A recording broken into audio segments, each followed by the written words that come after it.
시간은 하나님의 말씀을 봉독하는 시간입니다. 자리에서 일어나서 하나님의 말씀을 봉독하겠습니다. 오늘 우리에게 주시는 하나님의 말씀은 빌립보서 4장 4절 말씀입니다.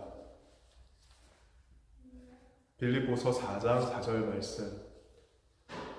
말씀 봉독 후에 제가 이는 하나님의 말씀입니다 라고 선포하면 여러분은 하나님을 찬송합니다 라고 응답하겠습니다.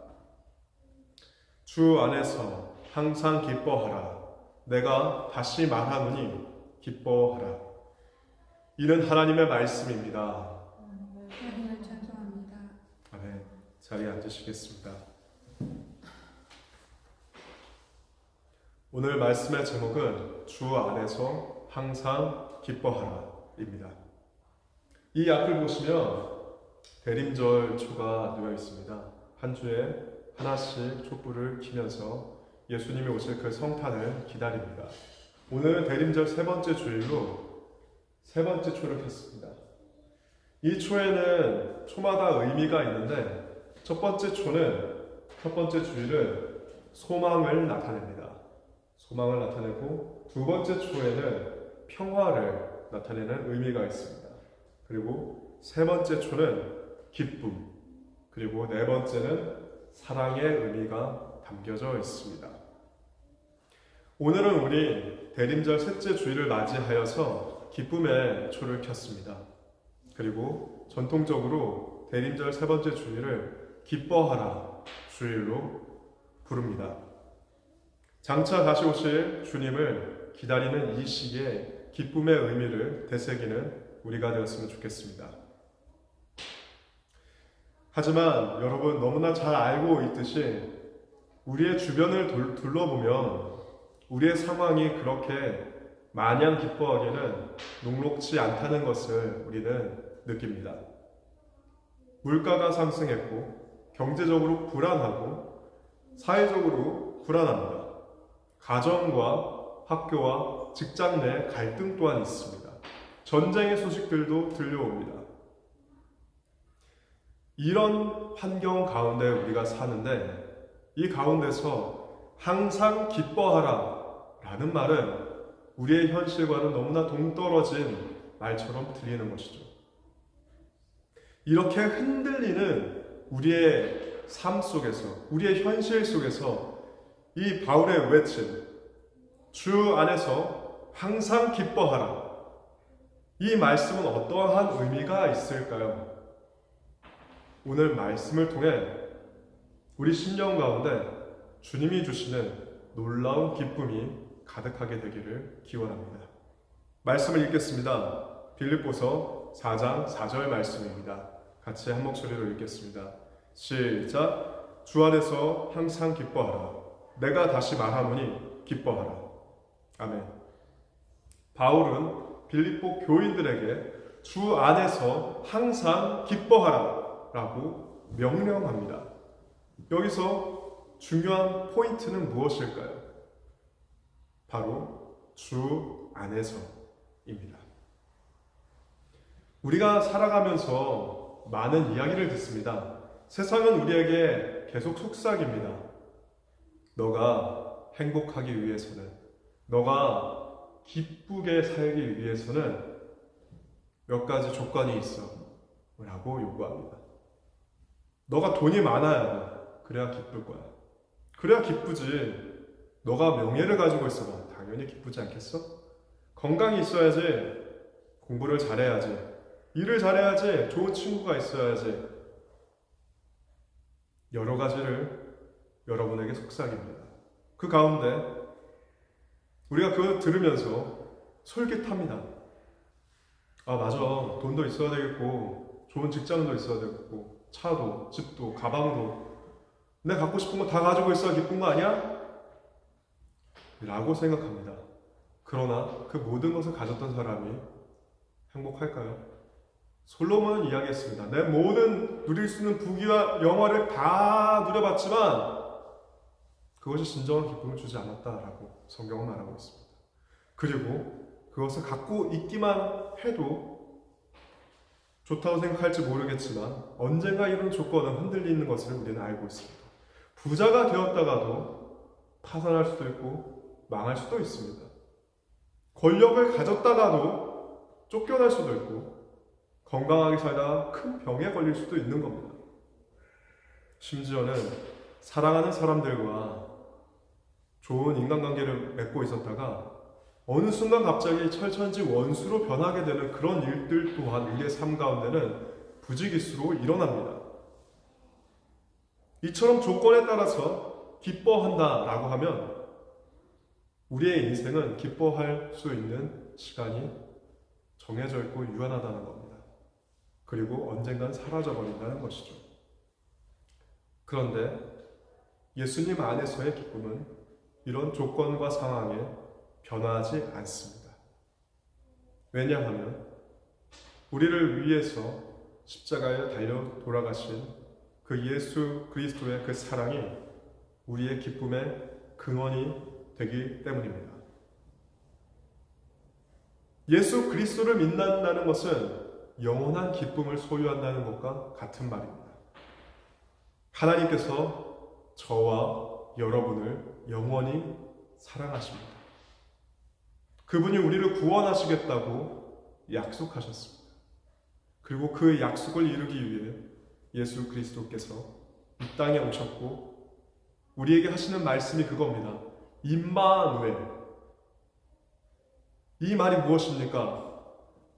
모든 상황과 환경 가운데 무너져버린 자기의 현실을 돌아볼 때 나는 이제 망했어. 나는 버린 사람이야.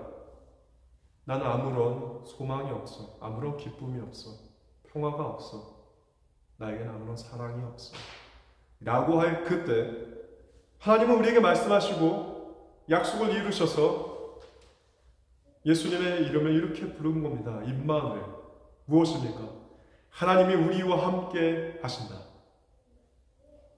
하나님이 여러분과 함께 하시기 때문에 하나님이 여러분을 사랑하시고 끝까지 책임지시겠다고 약속하셨기 때문에 우리는 기뻐할 수 있는 겁니다. 어떠한 상황과 상관없이. 로마서는 이렇게 말하고 있습니다. 8장 38절에서 39절 말씀을 읽어드리겠습니다. 내가 확신하노니 사망이나 생명이나 천사들이나 권세자들이나 현재 일이나 장래 일이나 능력이나 높음이나 깊음이나 다른 어떤 피조물이라도 우리 주 그리스도 안에 있는 하나님의 사랑에서 끊을 수 없으리라. 아멘. 그렇습니다. 그 어떤 것도, 그 누구도, 그 어떤 상황도 우리 주 예수 그리스도 안에 있는 하나님의 사랑에서 우리를 끊을 수 없습니다.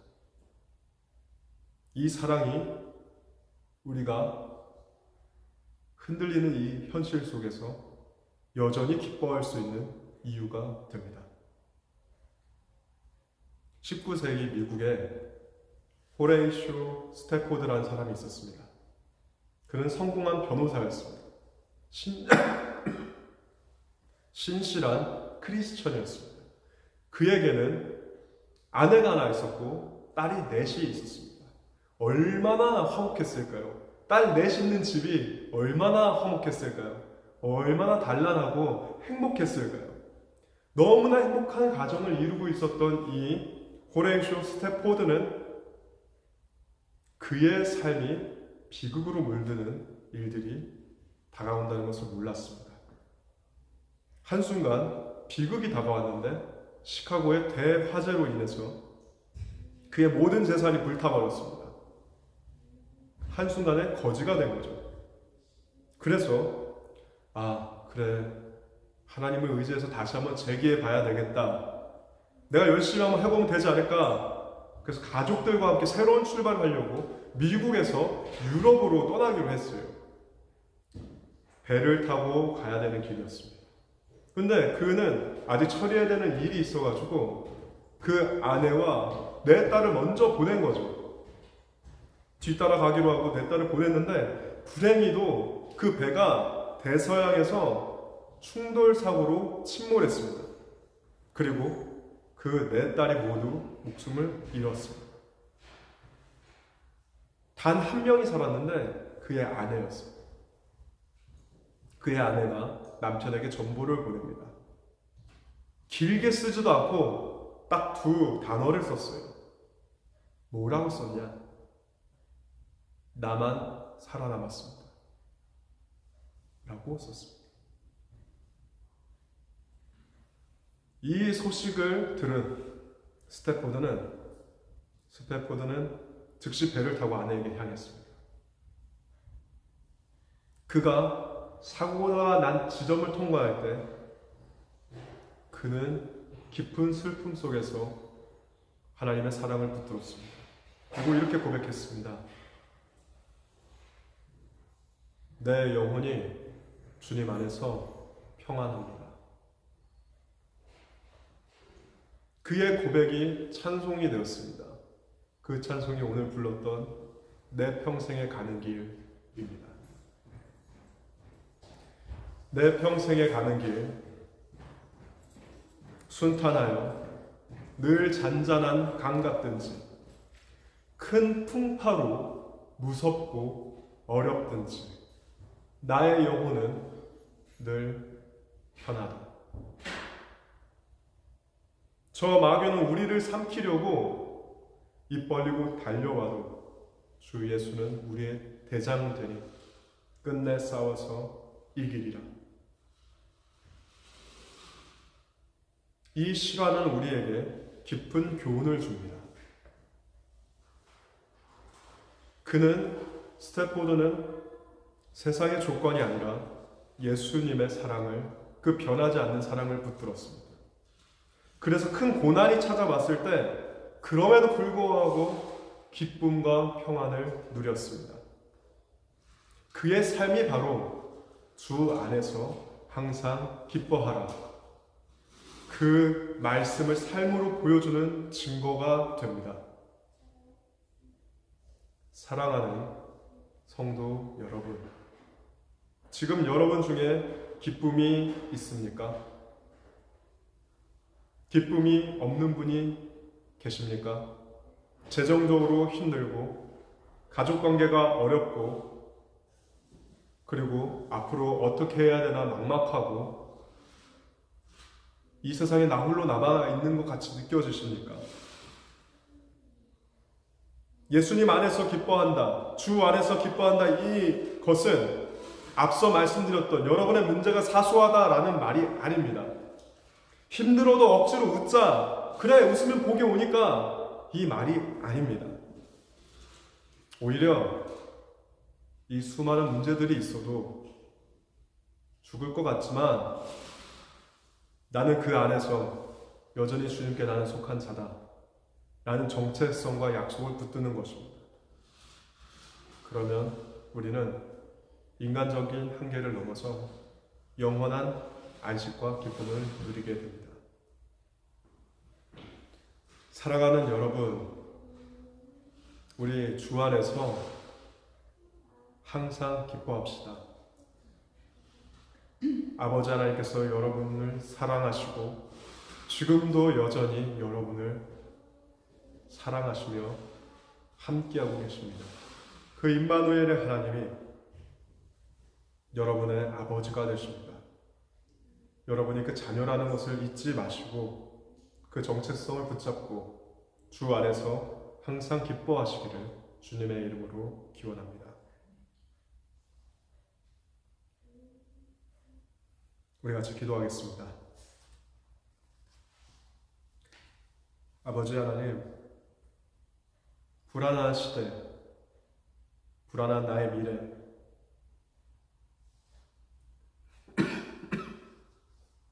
아무것도 한 치 앞도 볼 수 없는 우리의 상황이 기뻐할 수만은 없다라고 말하는 우리의 마음과 우리의 생각에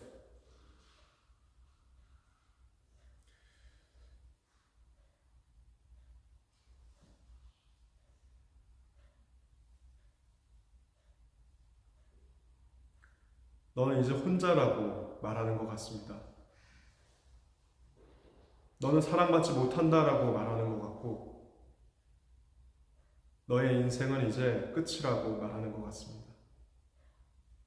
하지만 그 안에서 우리는 주님께서 함께 하신다는 그 음성을 듣습니다.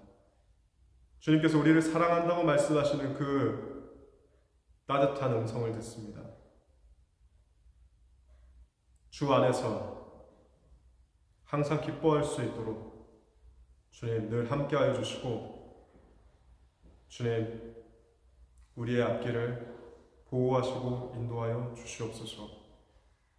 아버지 하나님께서 이 대림절을 지나는 우리 가운데 함께 하심으로 성탄까지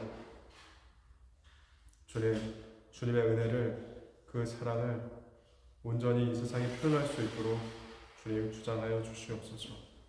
아버지께서 이 모든 것을 인도하여 주실 걸 믿고 감사드리며 예수님의 이름으로 기도합니다. 아멘.